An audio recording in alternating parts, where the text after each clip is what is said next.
General Excel မှာဆိုရင်ကိန်းဂဏန်းတွေကိုသုံးပြီးတော့ဒီ time function ကိုသုံးပြီးတော့ကျွန်တော်တို့လိုချင်တဲ့အချိန်ကိုထုတ်လို့ရနိုင်မှာဖြစ်ပါတယ်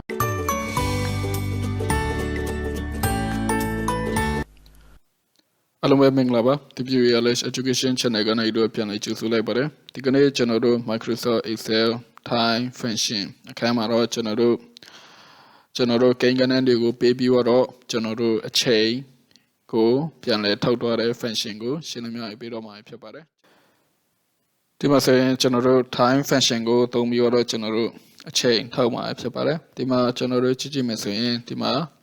time ကျွန်တော်တို့သုံးမဲ့ function က time ဖြစ်တယ်ဆိုတော့ဒါကြောင့်ကျွန်တော်တို့ကဒီအကွက်ထဲမှာကျွန်တော်တို့ညီမျှချင်းပြောတဲ့ခါကျတော့ကျွန်တော်တို့ tim ဒီ time လို့ပေးလိုက်တယ်ပြောတဲ့ခါကျတော့ဒီမှာကျွန်တော်တို့ဖွင့်မယ်ဒီမှာကျွန်တော်တို့ရှိတဲ့အတိုင်းပဲသူ highlight လုပ်ပြထားတယ်ဆိုတော့ဒီထဲမှာကျွန်တော်တို့ကကိန်းဂဏန်းကိုထည့်ရမှာဖြစ်တယ်ဆိုတော့ဒီနေရာမှာ hour ရယ် minute ရယ် second ရယ်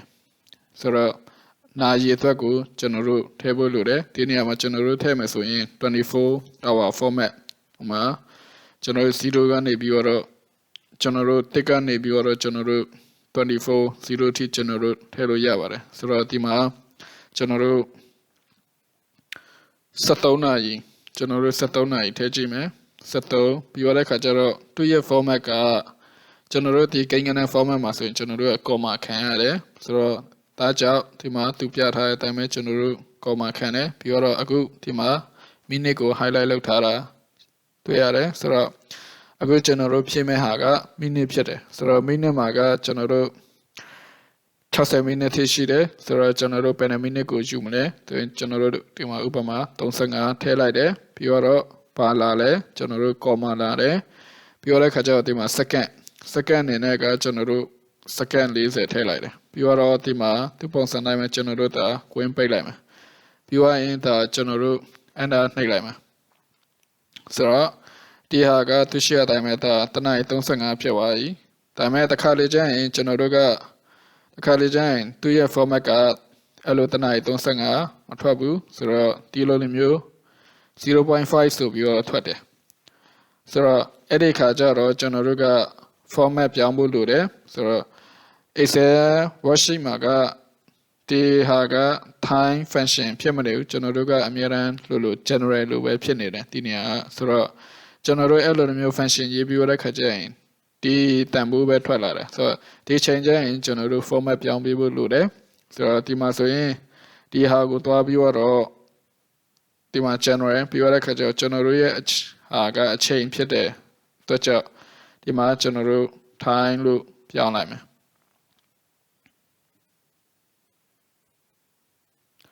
ဆိုတော့ဒီမှာသူရှိတဲ့အတိုင်းပဲဒါကျွန်တော်တို့ဒီအကွက်ကပါလဲဆိုတော့73 35 40ဖြစ်တယ်ဆိုတော့ဒီဟာက73ဒါ35 40ဖြစ်တယ်ဆိုတော့ကျွန်တော်တို့ဒီနာရီက73 35 40ဖြစ်တယ်ဆိုတော့ဒီဟာကကျွန်တော်တို့ဒါဒီကိုဝင်သွားပြီးတော့ဒါကျွန်တော်တို့ format ပြောင်းလိုက်တယ်ဆိုတော့နောက်တစ်ခုကကျွန်တော်တို့လိုချင်တဲ့ format ကဒီလိုမျိုးမဟုတ်ဘူးဆိုရင်ကျွန်တော်တို့ကဒီမှာ number တွေကိုဝင်ပြီးတော့ဒီမှာ custom format ထဲမှာကျွန်တော်တို့လိုချင်တယ်လို့ကျွန်တော်တို့ပြောင်းလို့ရတယ်ဆိုတော့ဒီဟာကကျွန်တော်တို့အခု time က AMPN နဲ့ခွဲထားတဲ့အချိန်ဖြစ်တယ်ဆိုတော့ကျွန်တော်တို့က24 hour format နဲ့လိုချင်တယ်ဆိုရင်ဒီမှာကျွန်တော်တို့ custom တွေကိုသွားတယ်ပြီးတော့ကျွန်တော်တို့ဒီမှာ type ဆိုတဲ့နေရာကိုကျွန်တော်တို့ဖြတ်လိုက်ပြီးတော့ဒီမှာကျွန်တော်တို့က hour လိုချင်တယ်ဒီမှာကျွန်တော်တို့ကhour hh က hour minute ပြီးတော့ဒီမှာကျွန်တော်တို့ second ဒီမှာဆိုရင်ဒါကျွန်တော်တို့ okay နှိပ်လိုက်မယ် okay နှိပ်လိုက်မယ်ဆိုရင်ဒီဟာကကျွန်တော်တို့ဒါ24 hour format ပြန်ဖြစ်သွားပြီပဲဖြစ်ပါတယ်ဆိုတော့ဒီဟာကိုကျွန်တော်တို့ခုနလိုပဲပြန်ပြောင်းချင်တယ်ဆိုရင်ကျွန်တော်တို့ဒီထဲကိုဝင်ပြီးတော့ဒီ time ထဲကိုနှိပ်လဲရတယ်ပြီးတော့ခါကျတော့ကျွန်တော်တို့ custom format မှာပြန်ပြီးတော့တော့ပြောင်းလဲရတယ်ဆိုတော့ဥပမာဒီချိန်မှာဆိုရင်ကျွန်တော်တို့ AMPN နဲ့ပဲလိုချင်တယ်ဒါပေမဲ့ကျွန်တော်တို့ second ကိုမလိုချင်ဘူးဆိုရင်ကျွန်တော်တို့ second ကိုဖြုတ်လိုက်လို့ရတယ်ဒီမှာဆိုရင်ကျွန်တော်တို့ hour ရယ် minute ရယ်ပြီးတော့ဒီမှာ am ညဆောင် pm ဆိုရင်ဒါကိုကျွန်တော်တို့ဒါ okay နှိပ်လိုက်မယ်ဆိုရင်ဒီမှာသူရှေ့ရတဲ့အတိုင်းပဲတနာရီ35 pm လို့ပြန်ဖြစ်သွားပြီပဲဖြစ်တယ်ဆိုတော့နောက်တစ်ခုကျွန်တော်တို့ရေးကြည့်မယ်ပြီးတော့ဒီမှာ time ပြီးတော့ခါကျတော့ဒီမှာ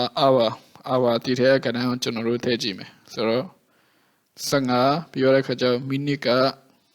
50ပြီးတော့ second ကလည်း50ဒါကိုကျွန်တော်တို့ဒါ enter နှိပ်လိုက်မယ်ဆိုရင်ဒါ3:50ဖြစ်သွားပြီဒီမှာကျွန်တော်တို့က